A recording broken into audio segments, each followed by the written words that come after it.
Hello class 11 students, this is me Nivedita Agarwal and I welcome you all to my YouTube channel. I hope you all are doing well. So आज हम करने जा रहे हैं अपना chapter number 1 sets का lecture number 3। तो आज अपने थर्ड लेक्चर में हम करेंगे टाइप्स ऑफ सेट। देखेंगे कि हमारे सेट्स में यहाँ पे टाइप्स क्या रहती हैं, कितने टाइप्स के हमारे पास सेट होते हैं, कौन से सेट का क्या मतलब होता है।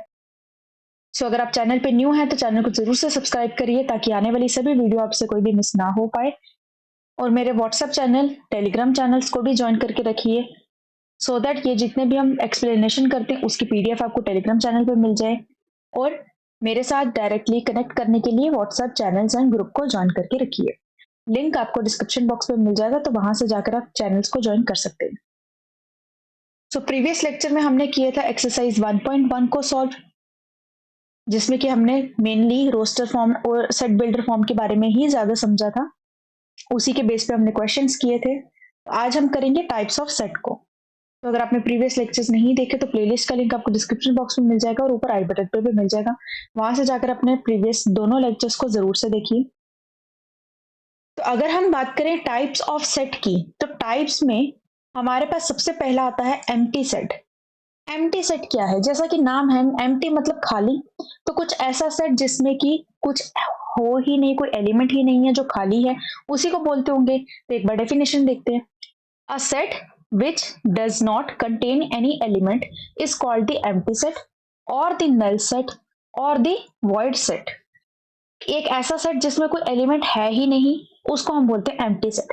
और एम्प्टी सेट को हम नल सेट भी कहते हैं और वॉइड सेट भी कहते हैं। ध्यान रखना, ज्यादातर आपको क्वेश्चंस नल सेट के नाम से भी पूछे जा सकते हैं या कहीं कहीं वॉइड भी मिलेगा आपको। तो नल, वॉइड, एम्प्टी ये सब क्या है? ऐसे सेट है जिसमें कोई एलिमेंट ही नहीं है। तो नल सेट को या एम्प्टी सेट को हम कैसे डिनोट करते हैं? Bye symbol this. इसको बोलते हैं फाई, या फिर सिंपल ऐसे हम करली ब्रैकेट लगाते हैं, अंदर कोई एलिमेंट नहीं लिखा, इसका मतलब ये एम्प्टी सेट है। अब अगर हम कुछ एग्जांपल्स देखें कि एम्प्टी सेट एक्चुअली होता कैसे, ऐसा कैसे पॉसिबल है कि कोई सेट में कोई एलिमेंट ही नहीं है। तो एक एग्जांपल लेते हैं। लेट सपोज आपको कहा गया है कि आपको एक सेट बनाना है क्लास 11th के सभी स्टूडेंट्स का। एग्जाम्पल में मैं लिखूंगी set of all the students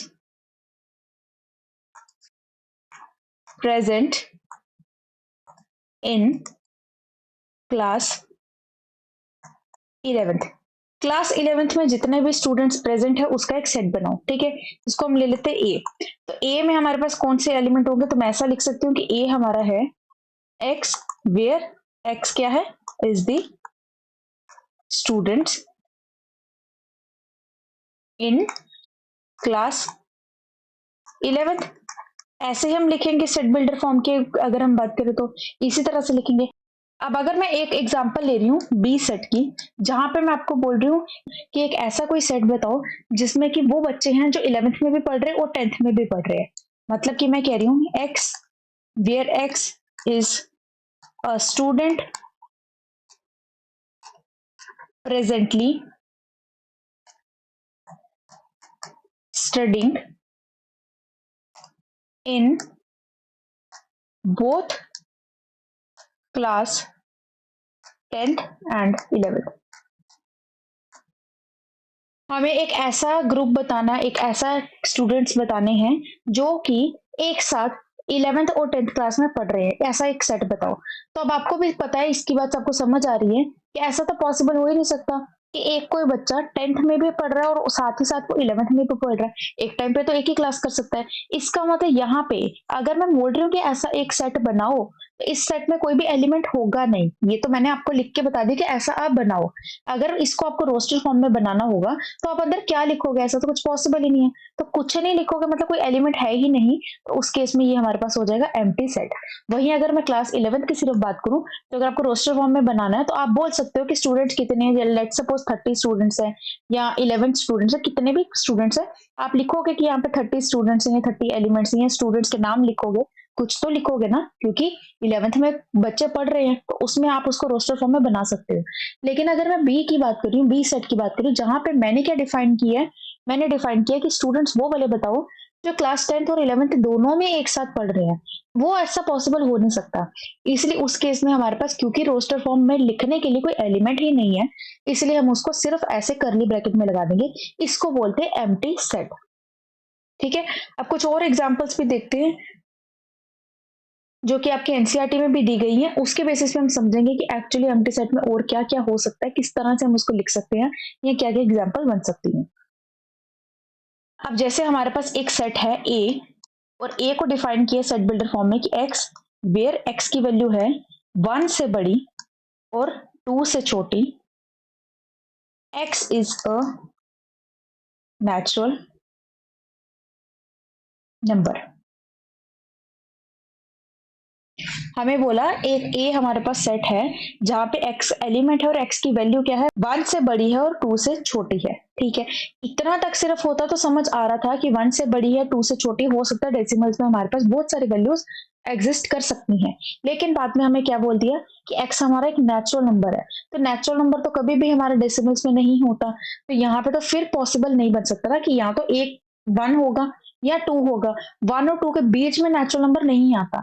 इसीलिए यहाँ पे हमारे पास कोई भी नेचुरल नंबर नहीं है। There is no natural number between 1 and 2। इसका मतलब ये हमारे पास हो जाएगा एम्प्टी सेट, ये हो जाएगा हमारा एम्प्टी सेट। एक और एग्जांपल लेते हैं। अब हमें यहाँ पे बोला गया है कि बी हमारे पास एक एलिमेंट है where X is a X square minus 2 is equal to 0। X की वैल्यू जो है वो इक्वेशन के फॉर्म में बोली गई है, and x is a rational number. तो हमें बताना है इसमें हमारे पास एलिमेंट क्या है। तो अगर आप इस इक्वेशन को सॉल्व करने की कोशिश करोगे, X square is equal to 2 आ जाएगा। अब यहाँ पे एक्स की वैल्यू जो आ जाएगी प्लस माइनस रूट 2 हो जाएगी, स्क्वायर का आपने किया तो रूट में आ जाएगा। अब रूट तो हमारा इरेशनल नंबर होता है, यहां तक सिर्फ लिखते और ये चीज ना डिफाइन करते रैशनल वाली, तब तो हमारा सही था। लेकिन जैसे उन्होंने लिख दिया कि रैशनल है, तो हमने इधर एक्स की वैल्यू को बाउंड कर दिया कि रैशनल तक ही आनी चाहिए। लेकिन यहाँ पे क्या है, ये हमारे पास इरेशनल है, तो जो हमें पूछा है वो तो आंसर आ ही नहीं रहा। B is an empty set, B हमारा एम्प्टी सेट हो गया। तो एक्चुअली होता क्या है इसमें, हमें यहाँ पे सेट बिल्डर की फॉर्म में कुछ गिवन होता है, कुछ कंडीशन गिवन होती है। अगर हम उसको अप्लाई करें रोस्टर फॉर्म बनाने के लिए, तो एक्चुअली हमें कोई एलिमेंट मिलता ही नहीं है, उसको हम बोलते हैं empty set. So I hope आपको ये समझ आ गया होगा, क्लियर होगा कि एम्प्टी सेट एक्चुअली क्या होता है। तो ये थी हमारी first type. Then second type हमारे पास होती है फाइनाइट एंड इनफाइनाइट सेट्स। नाम से पता चल रहा है फाइनाइट सेट मतलब हो सकता है इसमें कुछ फाइनाइट एलिमेंट्स हो, इनफाइनाइट सेट मतलब जिसमें कि इनफाइनाइट एलिमेंट्स हो। तो यहाँ पे क्या है definition, a set which is empty or consist of a definite number of elements is called empty set, otherwise the set is infinite. हमें बोला कि एक ऐसा सेट जो कि या तो एम्प्टी है या उसमें कुछ डिफाइनाइट नंबर ऑफ सेट हैं, उसको हम बोलेंगे फाइनाइट सेट, जिसमें नहीं है उसको हम बोलेंगे इनफाइनाइट सेट। अब इसमें समझने वाली बात है कि एम्प्टी को क्यों जोड़ा साथ में, क्योंकि चाहे वो खाली है पर कम से कम पता तो चल रहा है कि इसमें हमारे पास एलिमेंट जो है वो 0 है। अगर मैं एम्प्टी सेट की बात करूं, तो एम्प्टी सेट में नंबर ऑफ एलिमेंट्स कितने हैं, number of elements is equal to 0। तो 0 हमारे पास डिफाइन तो कर रहा है ना एटलीस्ट कि 0 एलिमेंट्स हैं, या उसके अलावा हमारे पास 1 एलिमेंट है, 2 एलिमेंट है, वो हमें आगे जाके डिफाइन होता जाएगा। तो जहां पे हम डिफाइन कर पा रहे हैं उसको हम बोलते हैं फाइनाइट सेट, जहां पे हम डिफाइन नहीं कर पा रहे उसको हम बोलते हैं इनफाइनाइट सेट। फॉर एग्जाम्पल, अगर हमें यहाँ पे बोला गया है ए जो है हमारे पास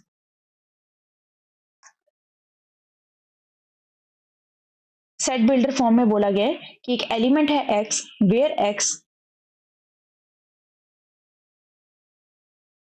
is less than equal to 5, x is a natural number। हमें बोला कि x हमारे पास एक एलिमेंट है और x की वैल्यू क्या है, 5 से बड़ी है या 5 के इक्वल है, 5 से बड़ी है या इक्वल है, और x हमारा नेचुरल नंबर है। तो यहाँ पे अगर आप खुद भी सोचो 5 से बड़ी है, 5 के इक्वल है, तो पहली वैल्यू तो 5 ही आ जाएगी।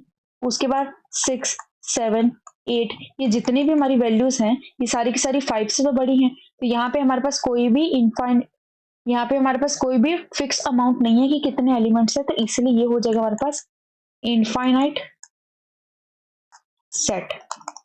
यही अगर मैं इसी को लिख दूं x where x is less than equal to 5, ऐसा कुछ लिख दूं, and x is a natural number, तब मेरे पास क्या आ जाएगा, x की वैल्यू क्या आएगी, x की वैल्यू 5 के इक्वल है या 5 से छोटी है और नेचुरल नंबर है, तो नेचुरल नंबर 1 से स्टार्ट होता है, 1, 2, 3, 4 एंड 5। पता चल रहा है यहाँ पे 5 ही एलिमेंट्स है, तो ये हमारे पास हो जाएगा फाइनाइट सेट की एग्जाम्पल। तो इस तरह से हमें देखना होता है कि हमारे पास किस तरह से हमें डिफाइन किया गया सेट बिल्डर फॉर्म में, और उसको जब हम रिप्रेजेंट करते हैं रोस्टर फॉर्म में तो कितने एलिमेंट्स बन रहे हैं, क्या एलिमेंट्स हमारे पास फाइनाइट है या इनफाइनाइट है, वो आपको इधर से ही पता चलेगा। और यहाँ पे एम्प्टी सेट क्यों लिया गया वो भी आपके लिए इंपॉर्टेंट है। सो ये हमारे पास 2 टाइप्स हो गई, एक हमने पहले पढ़ी एम्प्टी सेट के बारे में, फिर हमने देखा फाइनाइट एंड इनफाइनाइट सेट क्या होते हैं। अब हमारे पास थर्ड टाइप आती है इक्वल सेट्स की। अब इक्वल सेट्स क्या है, नाम से समझ आ रहा है, इक्वल मतलब हो सकता है कुछ इसमें इक्वल बात हो रही हो, तो एक बार डेफिनेशन देखते हैं। Two sets A and B are said to be equal if they have exactly the same elements and we write A is equal to B। अगर कभी हमारे पास 2 सेट गिवन है A और B और दोनों में सेम एलिमेंट्स हैं तो उनको हम बोलते हैं इक्वल सेट्स। अगर सेम नहीं है तो हम उनको बोलते हैं A is not equal to B और ये हो जाएंगे अनइक्वल सेट। अब ये क्या मतलब है इसका, अगर मेरे पास एक सेट है A जिसमें कि एलिमेंट्स हैं 1, 2, 3, 4, ठीक है, और एक सेट मेरे पास है बी जिसमें एलिमेंट्स हैं 2, 1, 4, 3, इस तरह से एलिमेंट्स दिए हैं। अगर आप इनकी बात करो तो यहाँ पे भी 1, 2, 3, 4 है, इनकी बात करो तो यहाँ पे भी 1, 2, 3 और 4 है 4 एलिमेंट्स, इसमें भी 4 है और चारों के चारों सेम है, तो हम बोलेंगे कि ए हमारा जो है वो बी के इक्वल है। समझ आया? तो जब हमारे पास नंबर ऑफ एलिमेंट्स के साथ साथ एलिमेंट्स जो अंदर हैं वो भी सेम है दोनों में, तो हम बोलेंगे कि हमारे जो दोनों सेट है वो इक्वल है। सो आई होप आपको समझ आ गया होगा इक्वल सेट क्या है। कुछ एग्जांपल्स देख लेते हैं एनसीईआरटी के बेस पे इक्वल सेट की। जैसे हमें यहाँ पे एक एग्जांपल दी गई है, हमारे पास एक सेट है एक्स और एक्स में हमारे पास क्या बोला गया है, the set of letters in alloy word में जितने भी लेटर्स हैं उसका सेट बनाना है। और हमें एक सेट दिया गया है बी में हमें बोला गया है x where x is the letter in word loyal।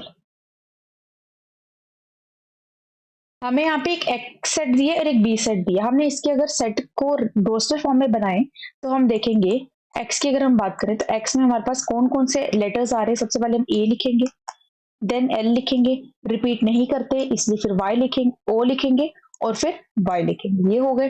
अगर मैं b की बात करूं तो b में हमें यहाँ पे सबसे पहला वर्ड दिख रहा है l, then o, then y, then a, और क्योंकि रिपीट नहीं करते तो वापस l नहीं लिखेंगे।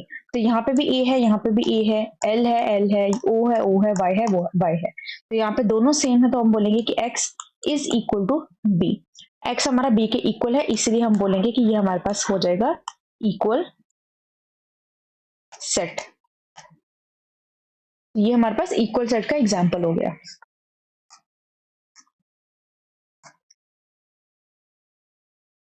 ठीक है, आई होप आपको समझ आया होगा। काफी इजी है ये टॉपिक। हमारे पास टाइप्स ऑफ सेट में हमने क्या क्या पढ़ा। टाइप ऑफ सेट में हमने सबसे पहले देखा एम्प्टी सेट क्या होता है, जो हमें नाम से समझ आ गया, उसकी एक आध एग्जांपल देखी।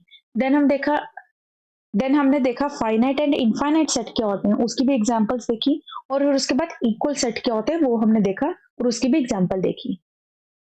सो आई होप आपको अच्छे से समझ आया होगा क्या होता है ये सब। वैसे तो ये बहुत इजी चीज है, एग्जांपल्स की हेल्प से आपको और भी अच्छे से क्लियर हो गया होगा। और अब हम जब नेक्स्ट एक्सरसाइज करेंगे उसमें भी हमारे पास टाइप ऑफ सेट के बेस पे ही क्वेश्चंस हैं, तो आपको और भी ज्यादा क्लियर हो जाएगा। तो इसीलिए नेक्स्ट वीडियो जो आएगी हमारी एक्सरसाइज 1.2 की, उसको गलती से भी मिस मत करना।